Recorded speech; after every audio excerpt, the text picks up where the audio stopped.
So good evening, everyone. My name is Shuso Brad. I am one of the priests with the Dragonfly Sangha.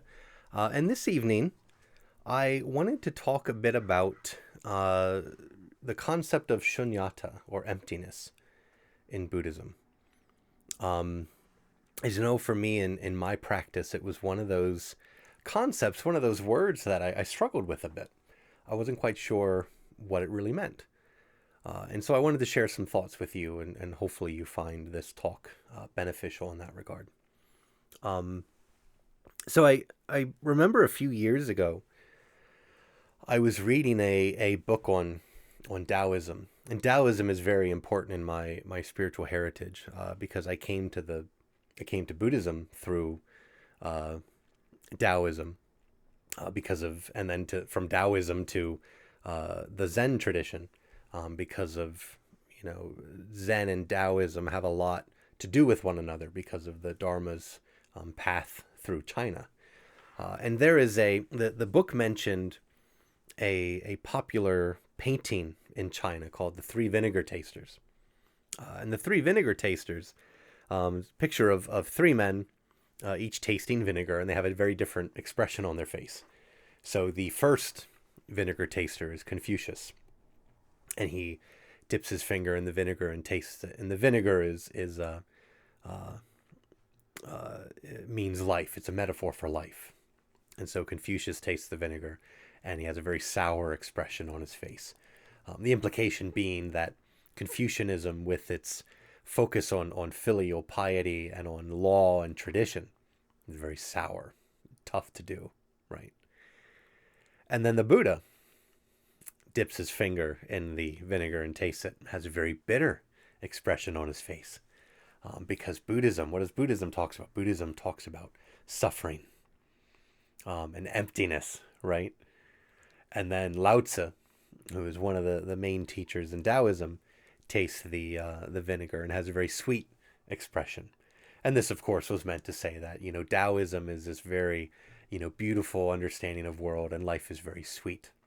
And I remember I even though I loved Taoism, I was a little offended by this imagery because I'm like, well, hold on. Buddhism is a very beautiful tradition. Inspires a very warm and gentle life. Why wouldn't the Buddha have a very sweet expression on his face? But again, I understand why to a lot, to folks who maybe are not very familiar with Buddhism. They see these words talked about. They hear about dukkha or suffering, or they hear about shunyata or emptiness, and they're like, boy, that sounds dour. That's the way, it does. Where's your talk about grace and heaven and, bliss and things like that, right? But, like I said, I wanted to talk about this topic because as I hope you'll see, emptiness really is a very beautiful and sweet thing. But here's the thing. Emptiness is a tricky concept because the word emptiness is a very tricky word in our language. We think, I feel empty. My bank account is empty. This room is empty. The implication, of course, being that everything would be so much better if it were full. I feel full of love. The glass is full, and even, the glass is half empty means that person's an optimist, or half full rather. And the person who says the glass is half empty, well, they're the pessimist, right? But emptiness in Buddhism is not a pessimistic thing. It's not about nothingness. It's not about nihilism and all the other things that emptiness might mean.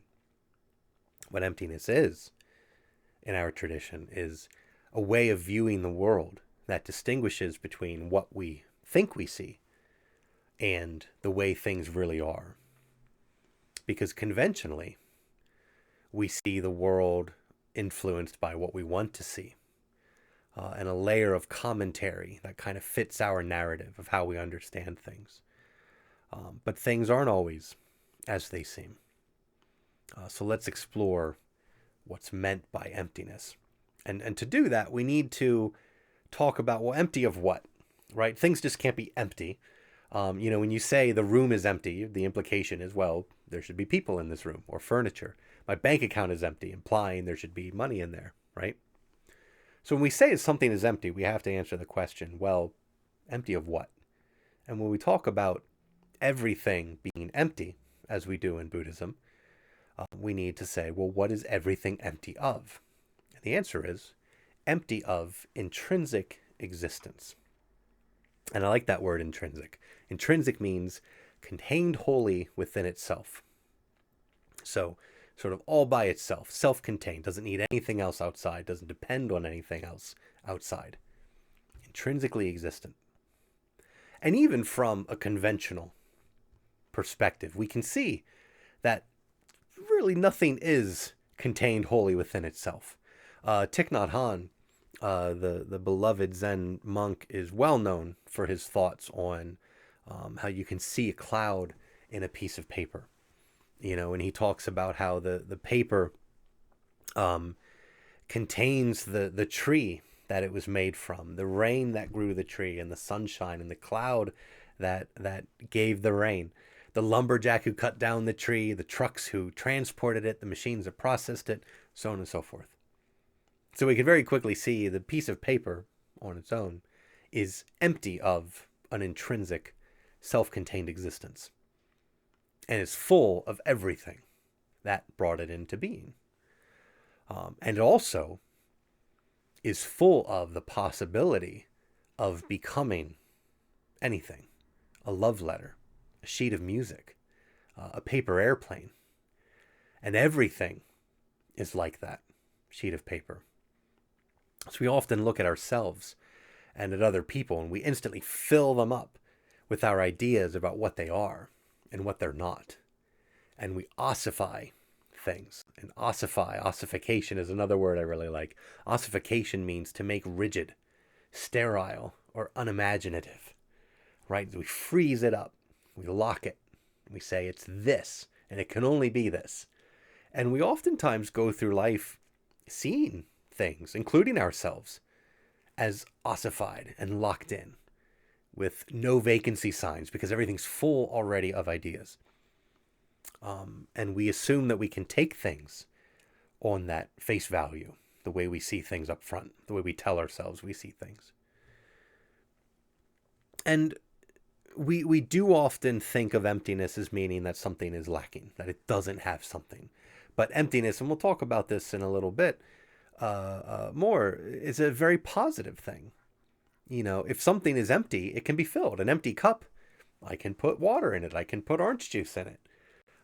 The emptiness between sounds, between notes and music, are what make music happen, right? An empty schedule or an empty page is full of possibility. Oh, what can I do today? I don't have anything on my calendar. That's great.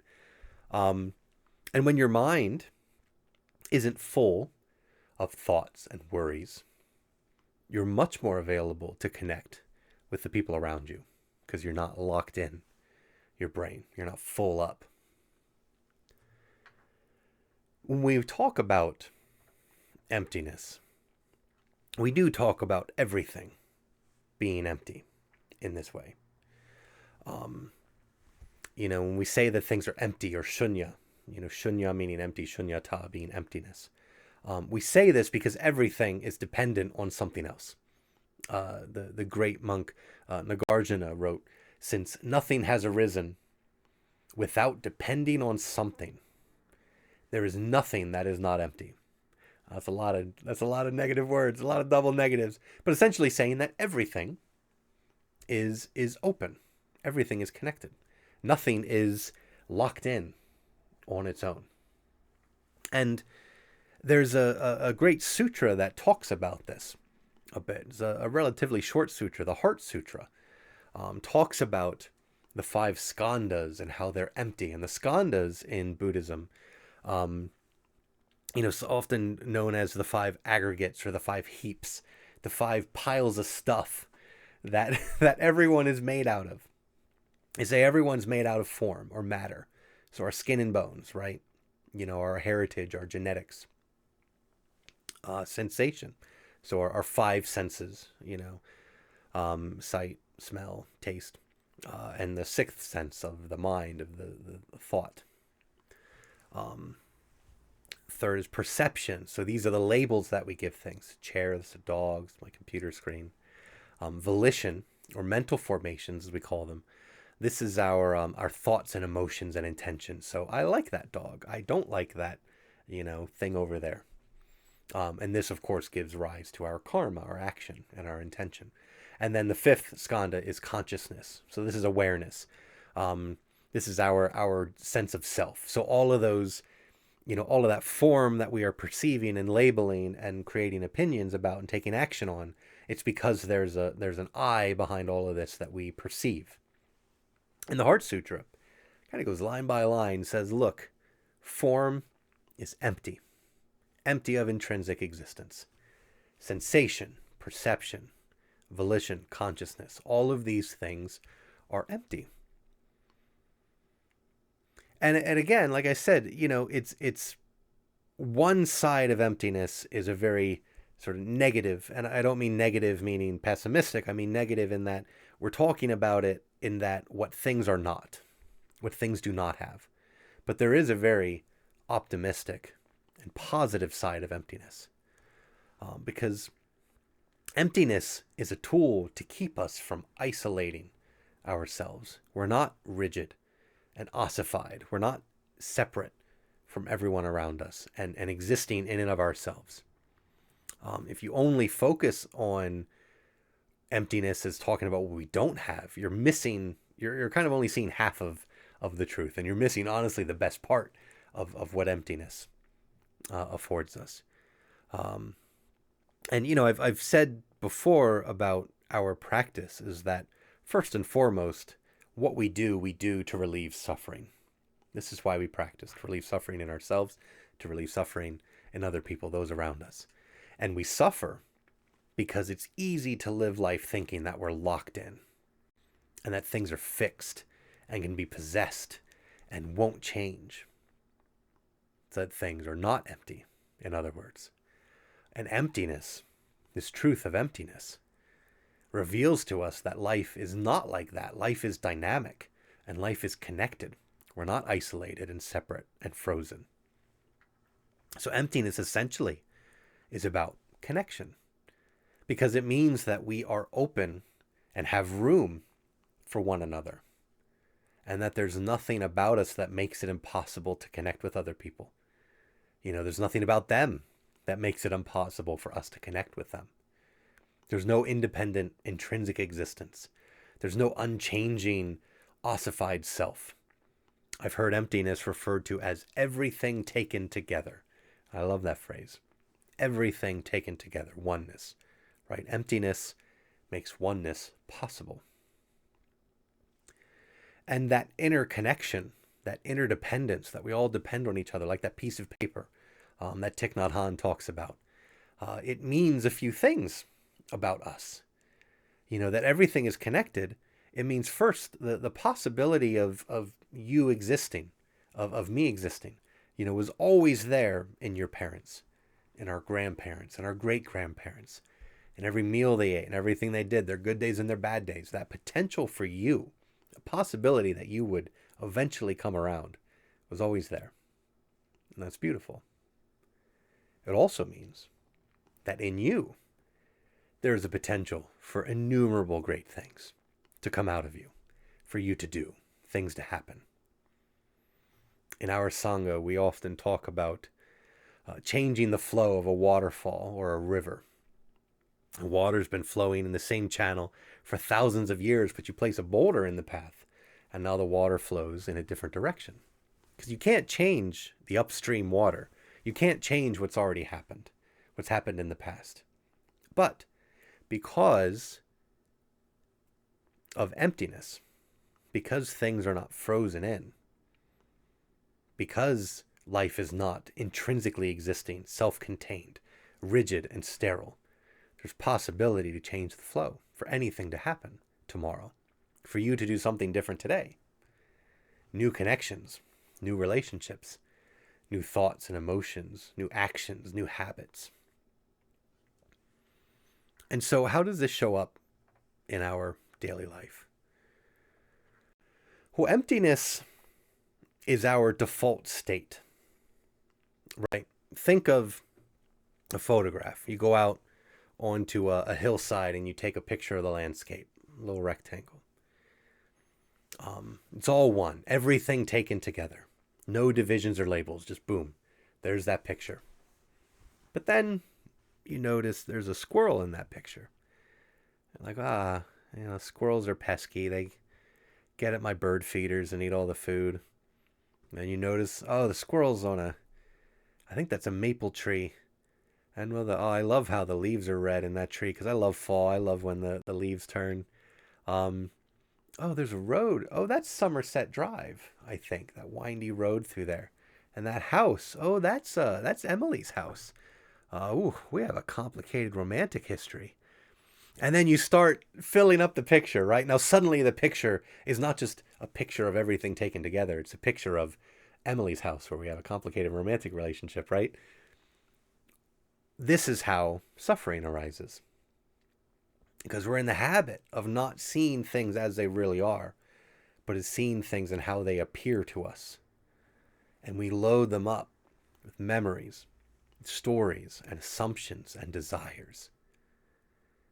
And despite emptiness being our natural state, we can also see from that analogy that filling things up is a very natural ego activity, right? Even though our true self, our Buddha nature is spacious and connected, one, right? Our ego self needs to operate in that realm of distinctions, conventionally, right? Where there's this notion of absolute and conventional truth at play here. And honestly, both are essential to understand how reality is expressed. Think if Emily calls me and says, hey, I think there's an intruder at my house or something like that, I'm not that's very hard for me to call the cops in a space of oneness and make no distinctions. Instead, I have to say oh, hey, Emily's house on Somerset Drive, could you please get there as soon as possible, right? And by the way, we have a complicated past. So that conventional way of thinking is something we need to do on a daily basis. But I want to make sure that from a place of emptiness, from the perspective of emptiness, that we don't let those conventional distinctions lead to a real separation, but rather to oneness. Because we can be amazed at how all these distinct things can be one and depend on each other. And that's a beautiful thing to realize. You can only talk about oneness in the context of the things, right? And honestly, you can only talk about the things because they're empty in the context and perspective of oneness. And this is expressed in our three principles of oneness, or marks of reality, that there is suffering, but suffering leads to compassion. That things are impermanent, they're not locked in, but that leads to potential and creative change, new habits, a new tomorrow, changing the flow of the stream with that boulder. And emptiness, spaciousness, right? This lack of an intrinsic existence makes it possible for us to connect to other people because we're not all frozen lumps of ice. The distinctions that we see when we make those labels, they're not real. We all actually depend on each other. And so I hope that this talk was helpful to you in talking a bit about emptiness. Like I said, emptiness was something that hooked me a little bit because it loomed large in my practice. I know this is important, but I don't quite get it. What's the Heart Sutra about? What does it mean that everything is empty? And how can that not be something that's nihilistic and pessimistic? And I hope that some of what I shared in this talk will help you in that regard as well, to understand what emptiness means and why it's such an important concept in our Buddhist practice. So I hope that you found this talk useful. And if you would like to learn more about our practice or about the Dharma, or you want someone to talk to, maybe you're in a position where you're like, man, I really want to change the flow of that waterfall. I really want to change the flow of that stream. Um, you can visit our website, AskSenseiTony.com, DragonflySangha.com, and you can find information about our community, about our counseling services. Um, but again, I hope this was helpful to you, and I hope that you all have a wonderful week. So thank you.